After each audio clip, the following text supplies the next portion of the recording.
Good morning, everyone. Today we will be doing the second part of chapter 6 of company law, that is unpaid dividend account.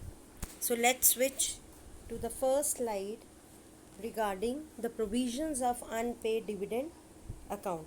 Dear students, section 124 provides that where a dividend has been declared by a company, यदि company ने section 124 के under dividend declare कर दिया but that dividend has not been paid और claimed within 30 days from the date of declaration to any shareholder, then the company shall transfer such unpaid amount within 7 days from the date of expiry of said 30 days.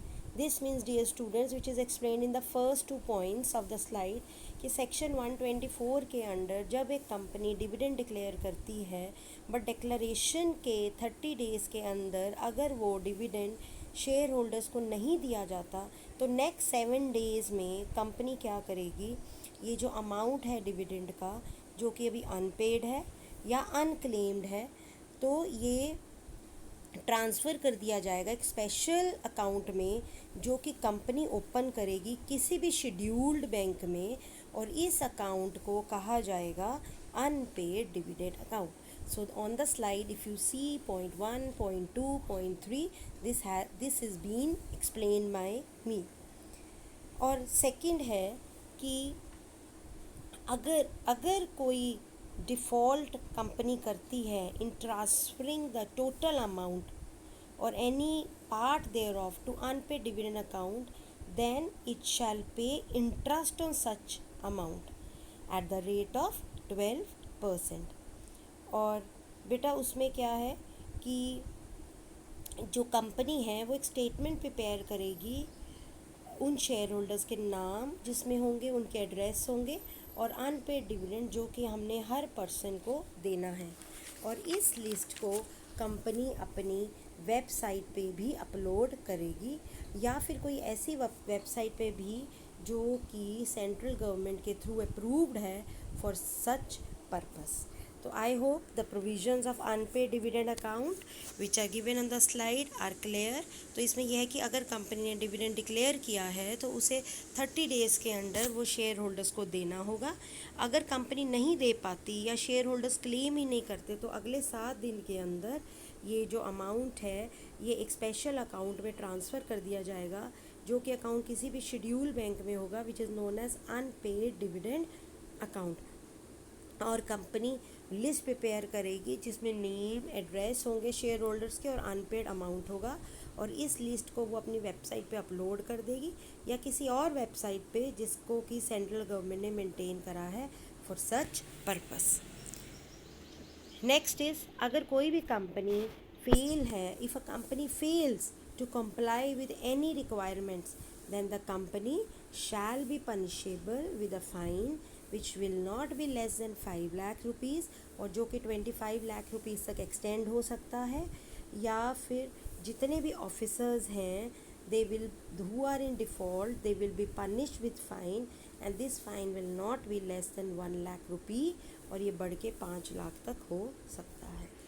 तो ये है penalty. Next topic है investor education and protection fund. तो बेटा section 125 provides that central government shall establish a fund to be called as investor education and protection fund.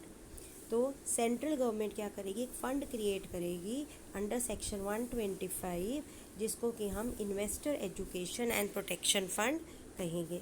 अब इसमें कुछ provisions हैं जो आपकी बुक में बहुत ज़्यादा दिए हुए हैं, but you can do this also. सबसे पहले है ट्रांसफ़र ऑफ डिविडेंड. तो कोई भी मनी जो हमने अनपेड डिविडेंड अकाउंट में ट्रांसफ़र करी है उससे रिलेटेड उस डिविडेंड अमाउंट से जो या तो अनपेड है या अनक्लेम्ड है for a period of 7 years and 37 days from the date of declaration of dividend. मतलब कि आपको मैंने बताया कि 30 days तक वो डिविडेंड डिस्ट्रीब्यूट कर देती है. अगर कंपनी ने पे नहीं करा या किसी शेयर होल्डर ने क्लेम नहीं करा तो अगले 7 दिन यानी कि 37 days के अंदर वो जो अमाउंट है वो एक अकाउंट में ट्रांसफ़र कर दिया जाएगा। बट अगर ये अमाउंट 7 ईयर्स तक अनपेड रहे या 31 डेज तक अनपेड रहे तो then the company will have to pay the accrued interest along with that. Next है, the company will send a statement in the prescribed form of details of such transfer to the authority which administers the said fund. इस statement को बना कर एक prescribe form में company क्या करेगी, उस अथॉरिटी को ट्रांसफ़र करेगी जो कि investor protection education and protection fund को मेंटेन करती है, और अथॉरिटी इसके अगेंस्ट में कंपनी को एक रिसिप्ट देगी which will work as an evidence of such transfer कि कंपनी ने ये स्टेटमेंट हमें ट्रांसफ़र कर दी है, और ये रिसिप्ट उस चीज़ का प्रूफ होगा। Next is transfer of shares. All shares on which dividend has not been paid or claimed for 7 consecutive years or more shall be transferred by company in the name of Investor Education and Protection Fund. इसका मतलब ये है कि उन सारे shares पे जिस पे डिविडेंड कंपनी ने पे नहीं करा या शेयर होल्डर्स ने क्लेम नहीं करा 7 ईयर्स या उससे ज़्यादा, तो कंपनी ऐसे अमाउंट को इन्वेस्टर एजुकेशन और प्रोटेक्शन फ़ंड में ट्रांसफ़र कर देगी along with the statement which will consist the detail of these things. अब ये रहेगा कि प्रोसेस क्या होगा इस डिविडेंड को ट्रांसफ़र करने का investor education and protection fund को। देखो, as per MCA investor education and protection fund authority rule 2016, जो कंपनी है वो इस फंड को क्रेडिट करेगी investor education and protection fund में within 30 days of being due. The amount shall be tendered by companies along with challan to the specified bank branches who will return 2 copies of challan duly stamped in token of receiving the amount of the company. इसका मतलब ये है कि जब company इस amount को transfer करेगी तो उसके साथ वो 3 कॉपीज़ चालान की लगाएगी, तो एक कॉपी बैंक अपने पास रख लेगा और बाकी रिमेनिंग जो 2 कॉपीज़ हैं चालान की उसके ऊपर स्टैंपिंग करके वो कंपनी को रिटर्न कर देगा। ये स्टैम्प चालान की कॉपीज़ इस चीज़ का प्रूफ है कि कंपनी ने क्या किया है, कंपनी ने इस अमाउंट को रिसीव कर लिया है। Every company shall file with the concerned authority 1 copy of the challan indicating deposit of amount to the fund and shall fill in the full particulars of the amount tendered including the head of account to which it has been credited. तो अब company क्या करेगी, इसमें से एक copy वो authority को भेज देगी जिसमें ये मेंशन्ड होगा कि उन्होंने इस फंड में कितना पैसा ट्रांसफ़र किया है और सारे के सारा जितना अमाउंट उन्होंने ट्रांसफ़र किया है कौन से अकाउंट में, ये उसके सब डिटेल वो क्या करेगी, फाइल करेगी विद द कंसर्न अथॉरिटी। और कंपनी चालान की एक कॉपी के साथ statement in form of IEPF 1 जिसमें कि सारी डिटेल्स होंगी इस ट्रांसफ़र की to the authority within 30 days of सबमिशन ऑफ चालान, ये भी भेजेगी। अब कंपनी को क्या करना है, company has to maintain record consisting of name, address, amount, folio number, client ID, certificate number, beneficiary details of the person in respect whom unpaid or unclaimed amount has remained unpaid or unclaimed for a period of 7 years and has been transferred to the fund. तो इसमें क्या है, company उन सभी लोगों का detail, उनका नाम, उनका एड्रेस, कितना अमाउंट, उनकी ID, उनका सर्टिफिकेट नंबर, वो सब चीज़ें अपने पास रिकॉर्ड में मेंटेन करके रखेगी जिनको कि अभी अमाउंट अनपे नहीं करा या अब अमाउंट अनक्लेम्ड है for a period of 7 years।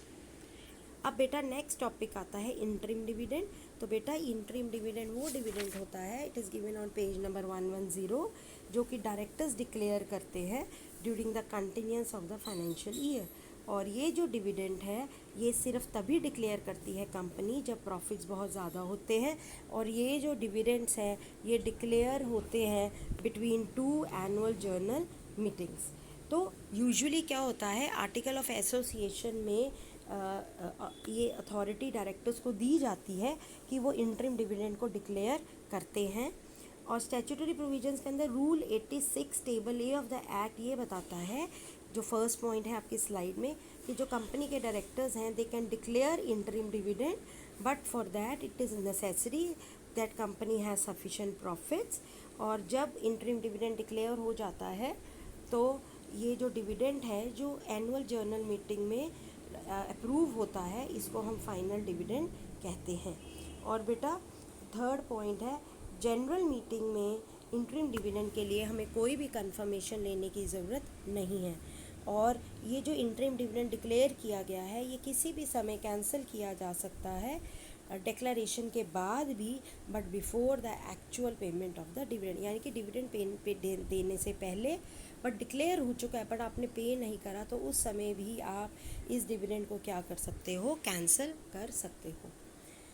तो अब सम टाइम क्या होता है, डायरेक्टर्स जो होते हैं they take the advice of auditors regarding the declaration of interim dividend. तो इस केस में ऑडिटर के लिए बहुत मुश्किल हो जाता है to give appropriate advice as it is a very difficult task. तो ऑडिटर को एडवाइस देने से पहले ही should study article of association, तो ये देखने के लिए कि whether directors are authorised to declare interim dividend और not under rule 86 table A, then the auditor should see that the company has sufficient profits, then he should also estimate future profits, because since if in the remaining financial year the company suffer heavy losses, so then the interim dividend will be considered having paid out of capitals। तो इस case में भी auditor को director को advice करना होगा। Auditor को ये भी देखना होगा कि जो कंपनी की लिक्विडिटी पोजीशन है वो साउंड है कि नहीं, आर दे एबल टू पे इंटरिम डिविडेंड और नॉट। तो अगर कोई कंपनी फ्यूचर में कोई कैपिटल एक्सपेंडिचर करना चाहती है या उसने फ्यूचर में कोई लोन रिपे करना है, तो ऐसी सिचुएशन के बारे में ऑडिटर को पता होना चाहिए और इस चीज़ की एडवाइस वो डायरेक्टर्स को देगा। देन ऑडिटर को पास्ट ईयर्स की रिगार्डिंग इंटरिम डिविडेंड हिस्ट्री भी पता होनी चाहिए। फिर ऑडिटर को दूसरी कंपनीज जो हैं उसकी इंडस्ट्री में उनका ट्रेडिशन क्या है, उनका सिस्टम क्या है ऑफ पेइंग इंटरिम डिविडेंड, और उसको ये भी देना चाहिए। उसके बाद है बेटा प्रपोज रेट। तो रेट ऑफ इंटरिम डिविडेंड को हमेशा हमें कम रखना होगा than the rate of final dividend, क्योंकि अगर ये फाइनल डिविडेंड का रेट कम होगा रेट ऑफ डिविडेंड से, तो हमारे शेयर्स की मार्केट प्राइस को वो क्या करेगा, अफेक्ट करेगा। So these are the things, and after considering these you say 8 points, the auditor must see whether it is appropriate to declare interim dividend or not, then he must advise the directors that whether they should declare interim dividend। Next is your interim dividend and the auditor। So interim dividend and the auditor same, he has to examine the article of association, he has to examine the final accounts, he should examine the resolutions relating to the interim dividend from the minutes book of the director, he should examine the impact of interim dividend on the working capital and the liabilities of the company। So here we go with the next topic, that is payment of dividend out of capital। usually ये allow नहीं होता कि आप dividend को capital से पे करें, क्योंकि जो डिविडेंड्स होते हैं अगर सिंस इफ़ डिविडेंड्स आर, अगर जो डिविडेंड्स हैं अगर वो कैपिटल से पे किए जाए, तो दिस मीन्स दैट जो कंपनी है वो वॉलंटरली शेयर कैपिटल का एक पार्ट डिस्ट्रीब्यूट कर रही है, रिटर्न कर रही है एज अ डिविडेंड। तो this means that assets which are acquired with share capital of the company और the assets we represent the share capital are distributed as dividend. तो इसका मतलब ये होगा कि जो कंपनी ने एसेट्स लिए हैं उस शेयर कैपिटल से, या जो एसेट्स शेयर कैपिटल को रिप्रेजेंट कर रहे हैं, हम एसेट्स को in the form of dividend क्या कर रहे हैं, डिस्ट्रीब्यूट कर रहे हैं। तो ये यूनिवर्सल प्रिंसिपल है कि जब भी आप डिविडेंड डिक्लेयर करोगे, डिस्ट्रीब्यूट करोगे, तो वो सिर्फ प्रॉफिट्स में से ही होगा और वो कभी भी कैपिटल्स में से नहीं होगा। Next is your statutory provisions. तो सेक्शन 123 ने कुछ सोर्सेज बताए हैं जहाँ से हम डिविडेंड्स को डिक्लेयर कर सकते हैं। वैसे तो कंपनी जो है वो डिविडेंड सिर्फ प्रॉफिट्स में से ही करती है या फिर उन फंड्स में से करती है which have been received from central और स्टेट गवर्नमेंट। अगर वो कोई और सोर्स यूज़ करेगी तो वो क्या माना जाएगा, इलीगल। जैसे कि अगर आप डिविडेंड की पेमेंट कैपिटल में से करते हो तो उससे हमारी कंपनी की कैपिटल क्या हो जाएगी, कम हो जाएगी। और सेक्शन 66 के अंदर कोई भी कंपनी अपनी कैपिटल को रिड्यूस नहीं कर सकती without the approval of central government, तो ये इलीगल माना जाएगा। और second, danger capital which is invested bye share holder. ये एक वो फंड होता है जिसको हम रीपेमेंट ऑफ क्रेडिटर्स को के लिए यूज़ करते हैं at the time of winding of company. तो इसका मतलब जो कैपिटल है कंपनी की वो एक सिक्योरिटी है for the creditors of the company. तो अगर आप डिविडेंड को कैपिटल में से पे करते हो तो वो सिक्योरिटी फंड्स की जो सिक्योरिटी है उसके अमाउंट को क्या कर देती है, कम कर देती है। नेक्स्ट है prohibition. According to rule 94 of table A, जो डिविडेंड्स हैं they can never be paid out of capital. हाँ, अगर आर्टिकल और MOA ये अथोराइज करते हैं तो कि dividend has to be paid of capital, तो ये जो प्रोविज़न है वो वॉइड माना जाएगा। Last point is liability.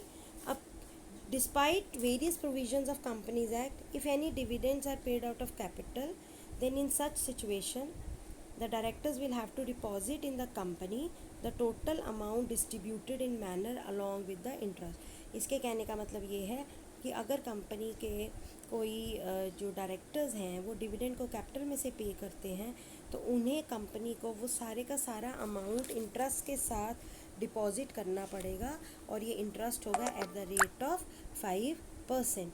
तो अगर शेयर होल्डर्स ने भी पेमेंट ऑफ डिविडेंड में पार्टिसिपेट किया है आउट ऑफ कैपिटल तो सारे का सारा अमाउंट उनसे रिकवर करना होगा। तो this has been clear that whenever you have to declare dividend it will be paid out of capital profits and it can not be paid out of capital. So here we wind up with the chapter 6 and dear students, today we just discussed what is we just discussed the remaining chapter of your this chapter 6, and I hope it is clear to you, everything is clear to you. Any doubts if you have, they are welcome in the WhatsApp group. So first of all we started with the provisions of unpaid dividend account, then penalty, after that what is investor education and protection fund, various provisions related to this, then process of transfer, then we did interim dividend and the statutory provisions of interim dividend, advice to auditor regarding interim dividend and the auditor, and then payment of dividend out of capital, statutory provisions related to the payment of dividend. So this is off with the chapter 6. In case you have any queries, they are welcome. Thank you and have a nice day.